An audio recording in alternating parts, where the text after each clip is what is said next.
Okay guys, so for the last part of this section, we're going to look at when our partner starts to almost do like a low pass. If they can't stand, people start to wedge the knee down to the floor. So we'll just look at recovering our guard from like a half guard point of view, and a grip that I like to use to keep our partner away from us, where we can create space, get back to close guard. You can start to snap down to turtle, stand up, whatever you want. So in this position here, look, we're in the close guard.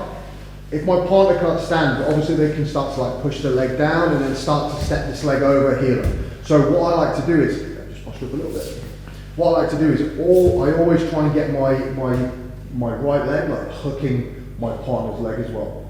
So you can look at putting a knee shield in straight away. You can look at putting like a half butterfly in as well, making sure your knee stays on the outside.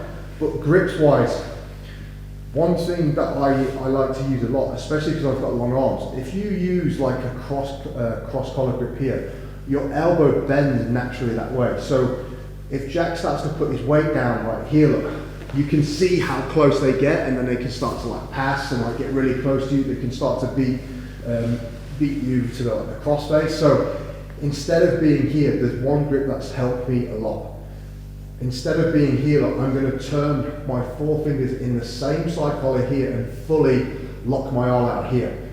Now, I can still keep the knee shield in, I can start to look at setting up half butterfly, whatever you want. But now, if Jack tries to put the weight down on me, it actually puts a choke on as well. If it's someone super heavy, I would definitely recommend pulling down on the opposite collar and start to push in, because the threat of the submission is there as well. If they don't respect this choke, then they're gonna submit, they're gonna tap. So I use this just to get them to back off a little bit. They should be dealing with grips, but as I'm pushing them away, if I just try and sit up, this is super difficult to do. So it's all about the structure of your bottom elbow. So I'm not gonna look to try and get to my hand straight away, because that's super difficult to do. I'm gonna circle my elbow out like this. Now I can get to my elbow, then I can look at getting to my hand. But even from my elbow, look, I can start to hip escape, try and look at pull myself to close guard. Or once I'm here, look, there's all the stuff, the arm drag from half butterfly. If I can get my foot free here, look, I can always switch to this sort of position, looking at snapping my partner down. I can even stand up as well to try and get away, or even get a bit of a short sort of sweep as well. So all we're doing is, as I start to push this leg down to the floor, especially if they clear it, you can see here how close Jack already is, because my arm's collapsible. So I don't use the cross sleeve, cross collar anymore really, unless you're looking to loop choke.